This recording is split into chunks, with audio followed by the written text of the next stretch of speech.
This happened on an ordinary morning inside the monastery chapel. Padre Pio was kneeling in silence, fingers moving gently across his rosary, his lips whispering each prayer. The candles flickered softly on the altar. The old wooden pews creaked a little. Nothing else seemed unusual. And then, he stopped. His fingers froze on the beads. A subtle change crossed his face, and his eyes slowly turned toward an empty corner of the chapel, a place no one ever paid attention to. A young friar standing nearby noticed it, not with fear, but with the sense that something profoundly solemn had just taken place. He saw no one there, yet Padre Pio looked in that direction as if he were listening to an unseen visitor. Later, when someone asked him about it, he gave only a brief reply. He came to thank me for something I barely remember giving him. Think about that for a moment. A word you whisper and forget, and somewhere a soul's eternity is touched because of it. How can something so small carry a weight so great? When you hear that story, you might think, well, he was a saint. His life must have been different from mine. But the small thing Padre Pio spoke about is actually something we all do every day. We pray, but most of the time we pray in a hurry, on the bus during a break at work, lying in bed before sleep, with our minds crowded by a dozen worries. Our lips move, but our hearts are running after deadlines, bills, and unanswered messages. And when we finish, we sometimes think, God probably didn't notice. I couldn't even focus. That's a very real, very human experience. A short prayer, weak, distracted. A Hail Mary said to get it done, not said with feeling. To most of us, prayers like that seem almost insignificant. Not fervent enough, not long enough, not worthy enough to offer to God or Our Lady. But Padre Pio saw it differently. For him, every Hail Mary, even one prayed in weariness, dryness, or pain, was still a moment of placing your heart into Mary's hands and letting her take care of what you cannot. He once said very simply, if you understood the value of a Hail Mary, you would want to say nothing else. We forget our scattered little prayers, but from what Padre Pio witnessed, heaven never does. And suddenly his words, he came to thank me for something I barely remember doing, begin to carry a completely different meaning. There was a day, as the friars later recounted, when Padre Pio was doing something completely ordinary, simply walking across the monastery courtyard. No visions, no signs, just the familiar brick path, the old stone walls, the sound of birds, and the quiet footsteps of the brothers. In the middle of that very ordinary moment, a simple thought rose in his heart. Someone is in need of God's grace. He didn't know who. He saw no face. There was no backstory, just a gentle nudge, almost like a passing breeze. Padre Pio didn't stop for long. He didn't preach a lesson or fall into ecstasy. He simply bowed his head, whispered one Hail Mary for that someone he didn't know, and continued walking. A short prayer, quick, almost forgettable. That evening in the chapel, as he knelt before the Blessed Sacrament, the friars noticed something change in his expression again. He grew a little pale, his eyes moist, looking toward an empty corner of the chapel, as if speaking with someone unseen. After prayer, one friar approached him gently. "Father, what did you see?" Padre Pio answered, "It was a soul from purgatory. He came to thank me for something I hardly remember giving him." He explained that the soul had been touched by the very Hail Mary he had whispered in haste that afternoon in the courtyard. To that suffering soul, that little prayer was like a drop of cool water falling onto burning coals, easing the pain of being far from God and opening a door toward the light.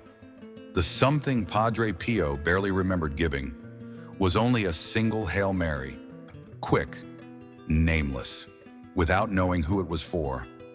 Yet in heaven's eyes, it was enough to change the destiny of a soul. And if a hurried Hail Mary whispered in a courtyard could reach a stranger's soul, what happens when a small prayer is spoken by a child for her own mother? According to the friars, many years later, that same child walked into Padre Pio's confessional. No longer a little girl, but a grown woman. On the outside, she looked like any devout Catholic. Simple clothing, reverent posture, faithful to her duties. But when she knelt in the confessional, what came out first wasn't a specific sin. It was a deeper ache. Father, I don't think I prayed enough for my mother. She died, and I'm afraid I abandoned her before God. There was a short silence. Padre Pio didn't rush to correct her or lecture her. He lifted his eyes, and for a moment, it seemed as though he was listening to someone beyond the wooden walls of the confessional. Then, one of the rare moments the friars remembered, he smiled gently and said, "Your mother is in glory." The woman burst into tears, not from vague emotion, but because his words touched the very fear she had carried for years. Afterward, as the friars recounted, Padre Pio explained, when she was still a young girl, one day when she felt sad and alone, she had spontaneously offered a single Hail Mary for her mother. No solemn ritual, no deep meditation, just a child's whisper, one Hail Mary. And then the day moved on. She had forgotten it, but heaven had not. Padre Pio said that this simple prayer became like an invisible ladder, one her mother's soul held on to as she entered the glory of God. A childhood prayer, seemingly insignificant, became the eternal support for the person she loved most. And if a child's small prayer could become a ladder into heaven, what happened in the final moments of a man who had been far from God for 40 years? The friars told the story of a man just like that. He had been away from the sacraments for decades. No confession, no communion. Whenever someone mentioned a priest, he would brush it off, almost with irritation. Then illness came. On his deathbed, his body weakened, but his heart remained hard. His family looked at him with a fear many of us know too well. What happens if he dies like this? They went to Padre Pio, almost in despair, not asking for a dramatic miracle, just the smallest bit of hope. Padre Pio didn't question the man's choices. He didn't begin with arguments or persuasion. As the friars recounted, he simply bowed his head and quietly prayed one Hail Mary, entrusting that soul to Our Lady, like a child placing someone he loves into her hands and saying nothing more. Minutes later, at the man's bedside, something no one expected occurred. The man, who they said had not prayed in 40 years, opened his eyes and whispered, so faint it was almost only breath, "Mother, help me." He asked for a priest. He went to confession. He was reconciled with God, and then he died in peace.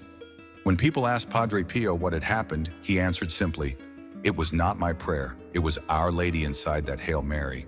One quiet Hail Mary, spoken in silence, unnoticed by the world. Yet it opened a door for a soul many believed had been far from God for too long. Stories like this leave us wondering, what about the prayers we offer too late? The ones we manage to whisper when someone is already weak, already far away, or even already gone. Do they still matter? Among the testimonies about Padre Pio, there is a story of someone who came to him with that exact fear. "Father, what if I pray after the person has already died?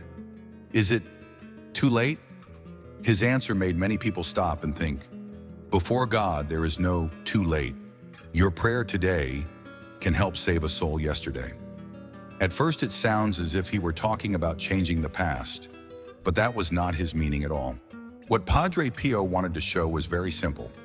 We live inside a straight line of time, yesterday, today, tomorrow. We see only small pieces, one day at a time. But God is not limited that way. He sees the whole of our lives and the whole of history in a single gaze. And so he can take the grace of a prayer spoken today and place it exactly at the moment a soul needed it most. Even if, from our point of view, that moment passed long ago. Imagine it like this. A grandmother quietly prays her rosary every night for a grandchild who has left the church and abandoned prayer. She sighs, maybe it's already too late. But in God's vision, those Hail Marys do not disappear into the air. He can use them to strengthen the grandchild in the moments of deepest weakness, in the hidden decisions of his heart, in the quiet moments when even he doesn't understand why he didn't collapse entirely. Our time is a straight line. God's time is like a finished tapestry, and on that tapestry, not a single Hail Mary is wasted. Time cannot limit grace. God's timing is not linear. Grace is never wasted, and sometimes, so that we may believe this, God allows Padre Pio to see what human eyes never could. Souls quietly rising, lifted by the small prayers of people on earth. Prayers that seemed too tiny to matter, yet were never forgotten by heaven. To understand more clearly what Padre Pio meant about how a single Hail Mary can touch a soul, the friars shared a scene they said they could never forget. It happened on a quiet morning in San Giovanni Rotondo. A young friar walked past the chapel and saw Padre Pio standing still, not kneeling, not moving. His rosary hung loosely from his hand, as if he had stopped in the middle of a prayer. His eyes were not fixed on the pews or the altar, but seemed to look straight through the stone wall, toward a place no one else could see. Concerned, the friar approached him gently and asked, "Father, are you all right? What are you looking at?" As the friar later recounted, Padre Pio kept that distant gaze and answered softly, "Don't distract them. They are going up." The friar saw nothing. The chapel was the same four familiar walls, with candles burning and morning light resting softly on the floor. But afterward, Padre Pio explained what he had been allowed to see. Souls, like small streams of light, rising through a thin mist. Some moved quickly, as though lifted straight upward. Some rose more slowly, almost step by step, leaving the shadows behind. And in the midst of them was Our Lady, not watching from afar, but drawing near, taking each soul by the hand, guiding them toward the light. Padre Pio added a sentence the friar said he could never forget.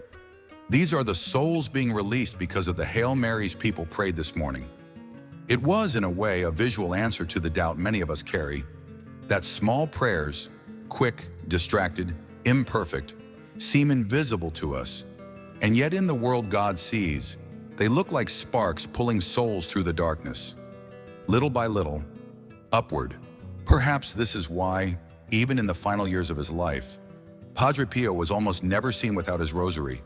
As age and illness weighed on him, his hands began to tremble, and his breathing grew heavy. The friars recalled moments when they had to gently guide his fingers, helping each bead pass through hands that had grown weak, as though they were assisting an old father in finishing the work his heart still longed to do.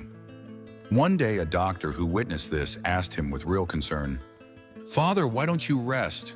Why push yourself like this?" "You need to rest," Padre Pio replied softly, almost more breath than words. "If I stop, a soul might have to wait longer for the light." For him, every Hail Mary was not just a devotional habit. It was a real thread stretching from the human heart to the souls who were longing for God's mercy. In the final hours of his life, when almost all strength had left him, the friars at his bedside said he no longer taught, no longer offered long counsel. He had energy left for only one thing: to whisper again and again the prayer he had trusted his entire life. Hail Mary, Hail Mary, Hail Mary. No poetic speeches, just the prayer that had carried him from youth to death. And this is where the story returns to you. No prayer is too small. No soul is too far.